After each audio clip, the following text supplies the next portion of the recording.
안녕하세요. 이상큐브입니다. 지난해 12월 28일 원자력진흥위원회는 정부 서울청사에서 회의를 열고 원자로 향후 추진 전략을 발표했습니다. 이 회의에서 한국형 소형 모듈 원전 개발 사업에 나서며 그동안 축적한 원자력 기술 개발 역량을 결집해 초기 SMR 시장을 창출하는 한편 기술 우위 확보와 시장 다변화에 대비하겠다는 구상이었습니다. 그러나 이 회의가 주목받았던 또 다른 이유는 소형 모듈 원전은 핵잠수함과 항공모함의 추진기관으로 사용할 수 있다는 점이었습니다. 미국도 핵잠수함과 항공모함에는 소형 모듈 원전을 장착하여 사용 중입니다.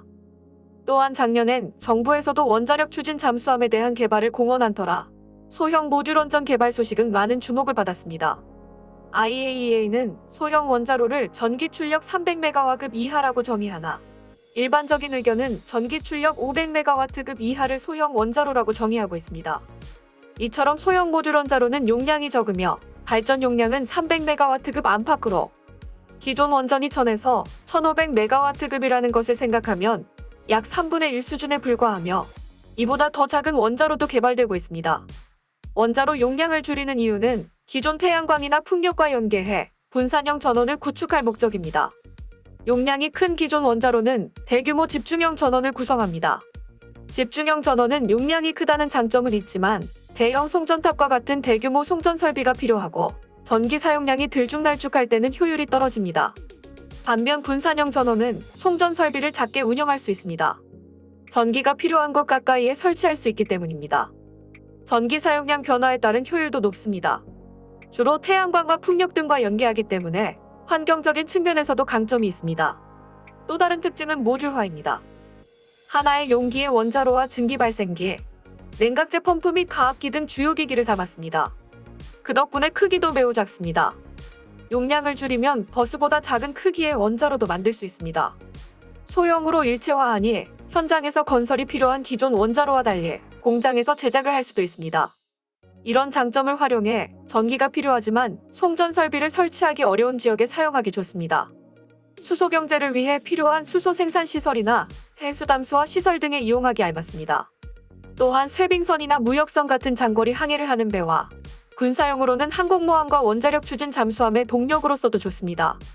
세계 3대 항공기 엔진 제작업체인 영국의 롤스로이스는 차세대 제트기 엔진 연료는 온실가스를 배출하지 않는 원전으로 만들 것이라며 이를 위해 2050년까지 총 288억 파운드를 들여 소형 모듈 원전 16기를 짓겠다고 지난 2019년 12월에 밝혔습니다. 롤스로이스는 소형 모듈 원전에서 생산된 전기로 물을 분해해 수소를 추출한 뒤 수소와 탄소를 합성해 새로운 항공기용 합성연료를 개발하겠다며 수소 추출에 필요한 많은 양의 전기를 자체 조달하기 위해 합성연료 제조 공장마다 자체 원전을 함께 지을 계획이라고 밝혔습니다. 여기에 소형 모듈 원자로는 원전 사고의 가능성도 적고 수습도 기존 원전보다 쉽다는 장점이 있습니다. 원전 사고의 대부분은 냉각 과정에서 발생합니다. 사고로 냉각 기능이 멈추면 원전의 온도를 통제하지 못해 결국 폭발이 일어납니다. 일본 후쿠시마 원전 사고도 쓰나미로 냉각 계통이 망가져 발생한 사고였습니다. 그런데 소형 모듈 원자로는 원전의 주요 계통을 한 개의 원자로 용기에 넣었습니다. 이렇게 하면 각 계통의 연결부 사이에서 발생할 수 있는 취약점을 잡을 수 있습니다. 사고 가능성이 크게 줄어드는 것입니다. 만약 그래도 사고가 나도 수습은 기존의 원자로보다 쉽게 할 수 있습니다. 기존 원전은 통제를 잃으면 방사능 유출을 막기 위해 콘크리트로 덮어야 합니다. 체르노빌은 사고 이후 원전을 덮는데 6개월이 걸렸습니다. 이마저도 수명이 다해 추가 작업이 필요하다고 합니다. 2011년에 폭발한 후쿠시마 원전은 오는 2023년에야 1호기 하나를 덮는다고 합니다. 반면 소형 모듈 원자로는 이런 작업을 대형 원전 사고의 경우보다 쉽게 할 수 있습니다. 크기가 작아 핵물질 유출 전이라면 바다에 담가서 냉각을 해도 됩니다. 원전의 가장 큰 문제가 상당 부분 해결되는 것입니다. 사실 우리나라는 최근 빌 게이츠가 투자하고 있는 소형 모듈 원전보다 앞서 소형 모듈 원자로의 개발에 착수했습니다. 바로 한국원자력연구원의 스마트 원자로입니다. 스마트 원자로는 1990년대 중순부터 연구를 시작해 2012년 7월에 원자력안전위원회에서 표준 설계인가를 취득한 세계 최초의 중소형 일체형 원자로입니다. 미국과 중국, 러시아 등 경쟁국보다 먼저 개발에 성공했습니다. 크기는 대형 원자로의 10% 수준이며 발전 용량은 110메가와트입니다. 이는 인구 10만 명 규모 도시에 안정적인 전력을 공급할 수 있는 전기안입니다. 스마트 원전은 아직 상용화하지 못했습니다. 후쿠시마 사고 이후 원전에 대한 지원이 줄면서 설계 이후 단계를 진행하지 못했습니다. 하지만 사우디아라비아에 스마트 원자로 설치를 위한 현지 법인 설립 추진이 최근 진행되고 있습니다. 우리가 멈칫하는 사이 미국이 달려갔습니다. 현재 이 분야를 이끄는 곳은 미국입니다. 빌 게이츠의 테라파워는 피폭량이 적은 열화우라늄을 이용한 소형 모듈 원자로 개발에 나서고 있는 중입니다. 열화우라늄은 손으로 만져도 될 만큼 방사능 수치가 적습니다.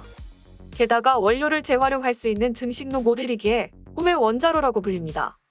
미국 에너지부의 지원을 받는 뉴스케일은 소형 모듈 원자로 최초로 미국 원자력규제위원회의 설계인증 심사를 받았습니다. 농축연료가 필요한 경수로 모델이지만 소형 모듈 원자로 중 상용화에 가장 가까이 다가섰다는 평가를 받습니다.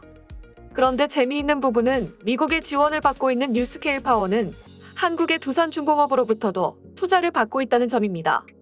두산중공업과 뉴스케일 파워는 먼저 지분 투자로 전략적 협력 관계를 맺었습니다. 앞서 두산중공업은 지난 2019년 뉴스케일 파워와 원자로 모듈 일부 및 기타기기 등을 공급하는 4,400만 달러 수준의 사업 협력 계약을 체결했습니다.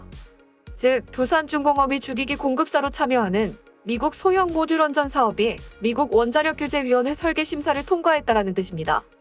우리나라에서도 한국형 소형 모듈 원자로 개발이 순조롭게 진행 중에 있습니다. 최근에는 국내 언론에서 한국형 소형 모듈 원자로 개발이 순항하고 있다는 언론 보도도 나오고 있습니다. 과학기술정보통신부가 연내 예비타당성 조사 추진 계획을 세운 데 이어 최근 송영길 더불어민주당 대표도 공식 석상에서 SMR 필요성을 언급하는 등 세계 원자력 시장을 주도할 SMR이 계속해서 화두로 떠오를 전망입니다. 지난 17일 과기정통부와 한국원자력연구원 및 한국수력원자력에 따르면 과기정통부는 올해 말까지 SMR 개발을 위한 예타를 추진할 계획입니다. 현재 한수원과 원자력연이 한국형 SMR인 혁신형 소형 모듈 원자로의 개념 설계를 진행 중입니다. 추후 표준 설계와 요소기술 개발 실험 검증 등을 거쳐 오는 2028년까지 인허가 심사를 마치는 게 목표입니다.